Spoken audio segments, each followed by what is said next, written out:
అప్పుల కాంగ్రెస్. తెలంగాణ రాష్ట్రంలో కాంగ్రెస్ అధికారంలోకి వచ్చిన 9 నెలలకే అప్పులు చేయడంలో చరిత్రలోనే రేవంత్ రెడ్డి ప్రభుత్వం అరుదైన రికార్డు సృష్టించింది.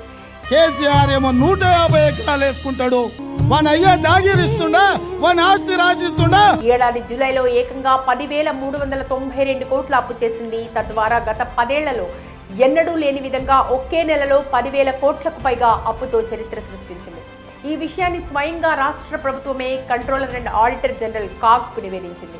రుణమాఫీ అయిన వాళ్ళందరూ ఎంబడే పోయి మళ్ళీ 2 లక్షల రుణం తెచ్చుకోరి, డిసెంబర్ 9 నాడు నేను మాఫీ చేస్తా. రాష్ట్రాన్ని అప్పుల కుప్పగా మార్చిందంటూ గత బీఆర్ఎస్ ప్రభుత్వంపై తప్పుడు ప్రచారం చేస్తూనే రేవంత్ సర్కార్ అంతకు మించి అదే స్థాయిలో ఎడాపెడా అప్పులు చేస్తుందనడానికి ఇదే ప్రత్యక్ష నిదర్శనం.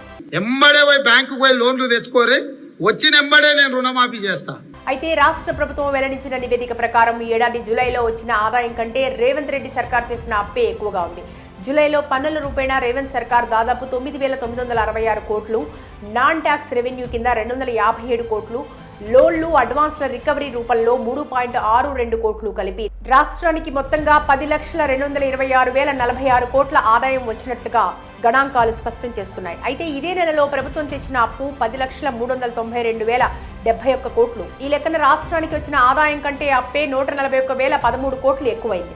ఇక ఈ ఆర్థిక సంవత్సరంలో తొలి 4 నెలలను పరిశీలిస్తే జూలైలో రాష్ట్రానికి రాబడి గణనీయంగా తగ్గినట్లు స్పష్టమవుతుంది. ఏప్రిల్లో 11,821 కోట్లు, మే నెలలో 11,332 కోట్లుగా ఉన్న రాష్ట్ర ప్రభుత్వ ఆదాయం జూన్లో 12,485 కోట్లకు పెరిగినట్లు గణాంకాలు చెప్తున్నాయి. దీంతో పోలిస్తే జూలైలో ప్రభుత్వ రాబడి 2,230 కోట్లుగా ఉంది. నిరుడు ఇదే సమయంలో వచ్చిన రాబడి కంటే 1,000 కోట్లు తగ్గిందని చెప్పొచ్చు. ఇదిలా ఉంటే బీఆర్ఎస్ 10 ఏళ్ల పాలనలో అత్యధికంగా ఒక నెలలో చేసిన అప్పు 9,897 కోట్లు మాత్రమే. అది కూడా 2020 డిసెంబర్లో ఆ రుణాన్ని తీసుకుంది. అయితే ఆ ఏడాది కరోనా విజృంభించడం, లాక్డౌన్ తదితర కారణాలతో ప్రపంచవ్యాప్తంగా ఆర్థిక వ్యవస్థలు స్తంభించాయి.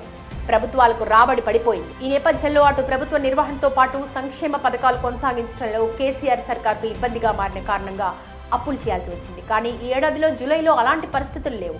అయినా ప్రజాపాలన పేరుతో రేవంత్ రెడ్డి సర్కార్ ఒకే నెలలో 10,000కు పైగా అప్పు చేసింది. పోనీ ఆ పథకాలతో కొత్త పథకాలు ఏవైనా అమలు చేశారా అంటే అది లేదు. ప్రస్తుత ఆర్థిక సంవత్సరంలో ఓవరాల్గా 69 కోట్ల అప్పులు తీసుకుంటామని రాష్ట్ర ప్రభుత్వం ప్రకటించింది. అందులో బహిరంగ మార్కెట్ నుంచి 57,112 కోట్లు, కేంద్ర ప్రభుత్వం నుంచి 3,900 కోట్లు, ఇతర రుణాల రూపంలో 1,000 కోట్లు సమీకరించనున్నట్టు బడ్జెట్లో వివరించింది. కానీ ఇప్పటి వరకు బాండ్ల వేలం ద్వారా బహిరంగ మార్కెట్ నుంచి 31,000 కోట్ల రుణాలు సేకరించింది. అంటే ఈ ఏడాది బడ్జెట్లో పెట్టుకున్న లక్ష్యంలో సగానికి పైగా అప్పును కేవలం 5 నెలల్లోనే చేసిందన్నమాట.